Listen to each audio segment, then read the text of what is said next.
Sebagai reporter, kami awalnya mengira April DA7 hanyalah satu dari sekian banyak talenta muda berbakat. Suaranya kuat, pembawaannya tenang, dan penampilannya selalu rapi. Tapi pemirsa, ternyata ada cerita yang jauh lebih dalam dari sekedar nada dan panggung. Di balik suara merdu itu, ada alasan yang membuat banyak orang menelan ludah. April bukan hanya bernyanyi untuk penonton, tapi juga untuk sebuah perjuangan yang sangat pribadi. Dan lucunya, atau ironisnya, hal ini justru jarang disadari publik. Kita sibuk menilai kualitas vokal, sementara alasan ia berdiri di atas panggung nyaris tak pernah dibahas. Seperti membeli tiket konser tanpa membaca sinopsis filmnya. Dan ketika fakta ini mulai terungkap, reaksi publik pun berubah total. April di layar kaca, April di dunia nyata. Di layar kaca, April DA7 terlihat tenang, sopan, bahkan sering tersenyum.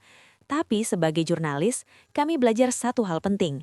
Senyum di TV tidak selalu berarti hidup baik-baik saja. Di balik kamera, April menjalani kehidupan yang jauh dari glamor. Ia berasal dari keluarga sederhana, dengan tanggung jawab yang datang lebih cepat dari usia seharusnya. Saat anak seusianya mungkin memikirkan tren terbaru, April justru memikirkan hal yang jauh lebih dewasa. Bedanya tipis pemirsa, yang lain mikir outfit, April mikir kebutuhan rumah. Dan iya, itu bukan candaan, ini realita. Fakta ini membuat publik akhirnya melihat April bukan hanya sebagai kontestan, tapi sebagai anak yang sedang berjuang. Ada tekanan yang tidak pernah masuk kamera. Tak semua cerita bisa dibawa ke panggung kompetisi. April menyimpan banyak hal sendiri, termasuk tekanan mental yang jarang dibicarakan. Di satu sisi, ia harus tampil maksimal. Di sisi lain, ada situasi keluarga yang tidak bisa diabaikan. Sebagai reporter, kami menemukan bahwa April sering menahan cerita pribadinya. Bukan karena tidak mau berbagi, tapi karena tidak ingin dikasihani. Ia memilih fokus bernyanyi, seolah suara adalah satu-satunya cara ia bertahan. Ironisnya, justru disitulah penonton mulai merasa ada sesuatu dalam setiap lagu yang ia bawakan. Dan benar saja, emosi itu bukan teknik, tapi pengalaman hidup. Kondisi sang ayah jadi titik balik. Informasi ini tidak datang tiba-tiba. Perlahan, terungkap bahwa ayah April sedang menghadapi kondisi kesehatan yang membutuhkan perhatian serius. Tidak perlu istilah medis yang rumit, cukup tahu bahwa situasinya tidak ringan dan membutuhkan biaya. Dan disinilah cerita berubah drastis. April tidak lagi sekedar mengejar mimpi. Ia sedang berpacu dengan waktu dan keadaan. Setiap panggung menjadi peluang, setiap kesempatan bernyanyi punya arti.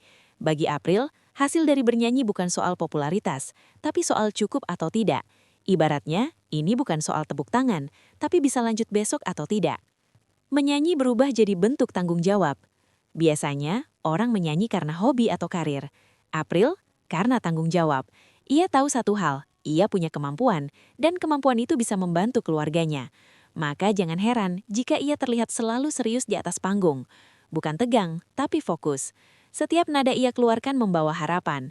Dan lucunya, saat sebagian orang bernyanyi untuk cari nama, April justru bernyanyi agar satu masalah di rumah bisa sedikit berkurang. Ini bukan drama buatan, ini realita yang membuat banyak orang akhirnya terdiam. Publik mulai bertanya, kenapa baru tahu sekarang? Jawabannya sederhana, karena April tidak pernah menjadikannya alat.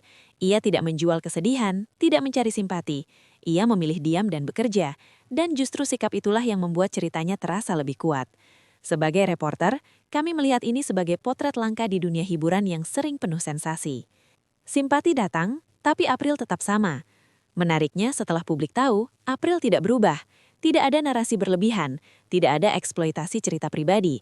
Ia tetap bernyanyi seperti biasa. Bedanya, sekarang penonton mendengar dengan hati yang berbeda.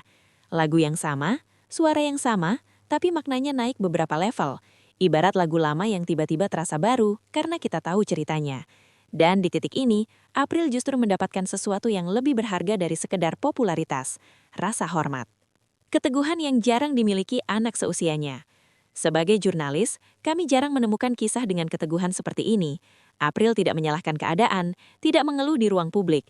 Ia memilih satu jalan dan menjalaninya dengan konsisten. Banyak yang mungkin tidak kuat di posisi itu, tapi April bertahan. Dan ini bukan soal kuat atau lemah, ini soal pilihan. Pilihan untuk tetap berdiri, meski beban berat. Dan ya, ini bukan sinetron, ini nyata. Dangdut jadi jalan hidup, bukan sekedar genre. Bagi April, dangdut bukan hanya musik, ini adalah jalan hidup. Media sering membahas genre, teknik, dan tren, tapi jarang membahas makna personal di baliknya. April memberi contoh bahwa musik bisa menjadi alat bertahan, bukan untuk melarikan diri, tapi untuk menghadapi kenyataan. Dan ketika publik memahami ini, persepsi Kin berubah. Dangdut bukan lagi sekedar hiburan, tapi cerita hidup yang dinyanyikan. Di balik panggung, ada anak yang sedang berjuang. Sebagai penutup, kami ingin mengingatkan satu hal. Tidak semua yang tampil kuat benar-benar sedang baik-baik saja. Kisah April DA7 adalah pengingat bahwa di balik sorotan, ada manusia dengan tanggung jawab besar. Ia tidak meminta dikasihani, hanya ingin terus bernyanyi. Dan sekarang kita tahu, setiap lagu itu adalah doa, bukan untuk ketenaran, tapi untuk keluarga. Dan mungkin itulah alasan kenapa suaranya terasa berbeda.